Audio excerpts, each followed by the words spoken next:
ನಮಸ್ಕಾರ ಎಲ್ರಿಗೂ. DRS ನೋಡ್ತಾ ಇದ್ದೀರಿ ಅಂತ ಗೊತ್ತು. ಅವಾಗ ಬರೋಣ ಅನಿಸ್ತಾ ಇದೆ, ಯಾಕೆಂದ್ರೆ ಅಷ್ಟೊಂದು ಕ್ರಿಕೆಟ್ ನಡೀತಾ ಇದೆ. ಆದರೆ ಕರ್ನಾಟಕ ಕ್ರಿಕೆಟ್ ಚೆನ್ನಾಗಿ ನಡೀತಾ ಇರೋದ್ರಿಂದ ನನಗೆ ಸಂತೋಷ ಅಂತ ಮಾತಾಡೋದಕ್ಕೋಸ್ಕರ ಸೆಕೆಂಡ್ ವಿಕ್ಟ್ರಿ ಪುದುಚೇರಿ ಮೇಲೆ, ಪಾಂಡಿಚೇರಿ ಮೇಲೆ ಗೆದ್ದಿದ್ದಾರೆ. ಅದು ಕನ್ವಿನ್ಸಿಂಗ್ ಆಗಿ ಗೆದ್ದಿದ್ದಾರೆ. 9 ಓವರ್ ಸ್ಪೇರ್ ಹೊಡೆದಿದ್ದಾರೆ. ಅದು ಚೇಸ್ ಮಾಡ್ತಾ ಮತ್ತೆ ಚೇಸ್ ಮಾಡಿದಾರಲ್ಲ, ಅದು ಬಹಳ ಸಂತೋಷದ ವಿಷಯನೇ. ಆದರೆ ಇಲ್ಲಿ ಒಂದು ಸ್ಟ್ಯಾಂಡರ್ಡ್ ಪರ್ಫಾರ್ಮೆನ್ಸ್ ಸ್ಮರಣಿಂದ ನೋಡಿದ್ರು. ಸ್ಮರಣ್ ಚೆನ್ನಾಗಿ ಆಡ್ತಾ ಇರೋದ್ರಿಂದ ಏನು ಹೊಸ ವಿಷಯ ಅಲ್ಲ. ಸಖತ್ ಒಳ್ಳೆ ಫಾರ್ಮಲ್ಲಿ ಇದ್ದಾರೆ. ಹೌದು, 123 ಸಿಕ್ಕಾಬಳೆ ರನ್ಸ್ ಹೊಡೆದ್ರು.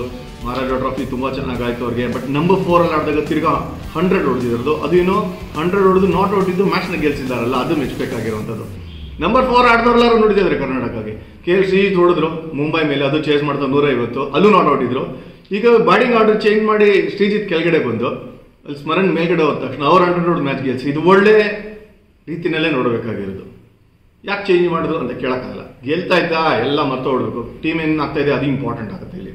ಸೊ ಅಗೇನ್ ಚೇಸ್ ಮಾಡಿದ್ದು ಏನು ದೊಡ್ಡ ಸ್ಕೋರ್ ಇಲ್ಲದೆ ಇರ್ಬೋದು, ಬಟ್ ಆದ್ರೂ 7 ವಿಕೆಟ್ಸ್ನ ಕಳ್ಕೊಂಡಿದ್ದಾರೆ. ನಂಬರ್ ಆಫ್ ಓವರ್ಸ್ ಬಾಕಿ ಇದ್ದಿದ್ದು 9 ಓವರ್ ಬಾಕಿ ಇರ್ಬೋದು, ಮಾರ್ಜಿನ್ ಹಂಗೆ ನೋಡ್ತಾ ಇರೋದು. ಬಟ್ 3 ವಿಕೆಟಿಂದ ಗೆದ್ದಿದ್ದಾರೆ, ಅದನ್ನ ಹೆಂಗೆ ನೋಡ್ತೀರಾ ಅಂತ. ಯಾಕಂದ್ರೆ 7 ವಿಕೆಟ್ ಕಳ್ಕೊಂಡಿದ್ದಾರೆ, ಫೇರ್ ಅನಫ್.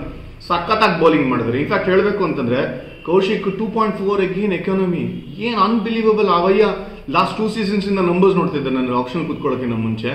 ಅವ್ರದ್ದು ವಿಜಯ ಹಜಾರಲ್ಲಿ ಅರೌಂಡ್ 2.4 2.5 ಇದೆ. ಇಡೀ ಇಂಡಿಯಾನಲ್ಲೇ ಯಾರ್ದು ಇಲ್ಲ ಅಷ್ಟೊಂದು 2 ಸೀಸನ್ಸ್ ಅಲ್ಲಿ. ಸೈಯದ್ ಮುಷ್ತಾಕ್ ಅಲಿನೂ ಅಷ್ಟೇ, ಅವ್ರ ಎಕಾನಮಿ ರೇಟ್ ಬಹಳ ಕಡಿಮೆ. ಹಾಗೆ ಮಧ್ಯದಲ್ಲೂ ವಿಕೆಟ್ಸ್ನ ಪಿಕ್ ಮಾಡ್ತಾರೆ. ಮುಂಬೈ ಮೇಲೆ ಹೈ ಸ್ಕೋರಿಂಗ್ ಗೇಮ್ ಅಲ್ಲಿ 4.5 ಇತ್ತು. ಅದು that itself is an achievement ನನ್ನ ಪ್ರಕಾರ. ಯಾಕಂದ್ರೆ 380 ಹೊಡೆದಿದ್ರು ಮುಂಬೈ, ಇವರೊಬ್ಬರೇ ಸ್ಟ್ಯಾಂಡ್ ಔಟ್. ಸೊ ಆಲ್ರೆಡಿ ನಾನು ಮಾತಾಡಿದ್ದೀನಿ ಕೌಶಿಕ್ ಬಗ್ಗೆ. ಪುದುಚೇರಿ ಅಗೇನ್ಸ್ಟ್ ಕೂಡ ಸಖತ್ತಾಗಿ ಬೌಲಿಂಗ್ ಮಾಡಿದ್ದಾರೆ.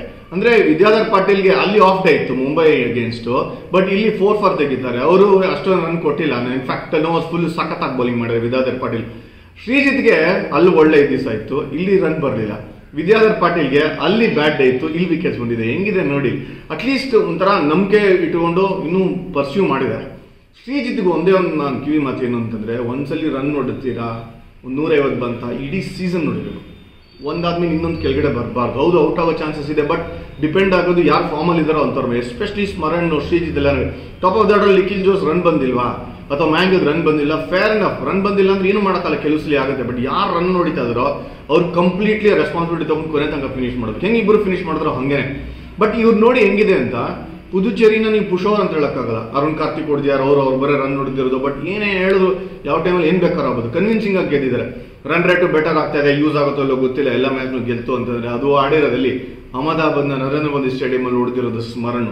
ಆಕ್ಚುಲಿ ಅಕಸ್ಮಾತ್ ಯಾರು ಪಿಕ್ ಮಾಡಲಿಲ್ಲ, ನನ್ನ ಟೀಮಲ್ಲಿ ಇಲ್ಲ ಅಂತಂದ್ರೆ ಉತ್ತರ ಕೊಡಬೇಕಾಗಿರೋದು ಹಿಂಗೇನೆ. ಚಾನ್ಸ್ ಬಂದೇ ಬರುತ್ತೆ, ಟೈಮ್ ಬಂದೇ ಬರುತ್ತೆ.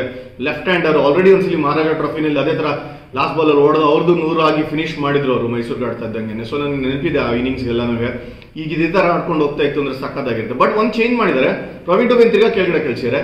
ಶ್ರೇಯಸ್ ಗೋಪಾಲ್ನ ಅಬ್ದ ಆರ್ಡರ್ ಪ್ರಮೋಟ್ ಮಾಡಿದ್ದಾರೆ. ಸೊ ಚೇಂಜಸ್ ನಡೀತಾ ಇದ್ರು ಕೂಡ ರಿಸಲ್ಟ್ ಕರ್ನಾಟಕ ಕಡೆ ಹೋಯ್ತಾ, ಅದು ಮೆಚ್ಚಬೇಕಾಗಿರುವಂಥದ್ದು. ಇನ್ಫ್ಯಾಕ್ಟ್ ಹಿಂಗೆ ನಡೀಲಿ, ಇದೇ ರಿದಮ್ ಅಲ್ಲಿ ಇರಲಿ ಟೀಮು, ಇದೇ ರಿದಮ್ ಅಲ್ಲಿ ಇರಲಿ ಬ್ಯಾಟ್ಸ್ಮನ್ಗಳು. ಇದು ಒಳ್ಳೆ ಚಾನ್ಸ್ ಈ ಫಾರ್ಮ್ ಅಲ್ಲಿ ಗೆದ್ಕೊಂಡು ಹೋಗ್ತಂದ್ರೆ ವಿಜಯ ಹಜಾರೆ ಗೆಲ್ಲೋದಕ್ಕೆ. ಇನ್ನು ಇಂಟ್ರೆಸ್ಟಿಂಗ್ ಗೇಮ್ಸ್ ಬರ್ತಾ ಇದೆ, ಈಸಿ ಅಲ್ಲ. ಅಹಮದಾಬಾದಲ್ಲೇ ಟಫ್ ಗ್ರೂಪ್ ಇರೋದು. ಹಾಗೆ ನಾಕ್ಔಟ್ಸು ಸಖತ್ತಾಗಿರೋ ಗೇಮ್ ಸಿಗುತ್ತೆ. ನನ್ನ ಪ್ರಕಾರ ಬ್ಯಾಟ್ಸ್ಮನ್ಗಳು ಯಾರು ಚೆನ್ನಾಗಿ ಆಡ್ತಿರೋ ಅವ್ರು ಗುದ್ಬಿಟ್ಟು ಹೊಡಿಬೇಕು.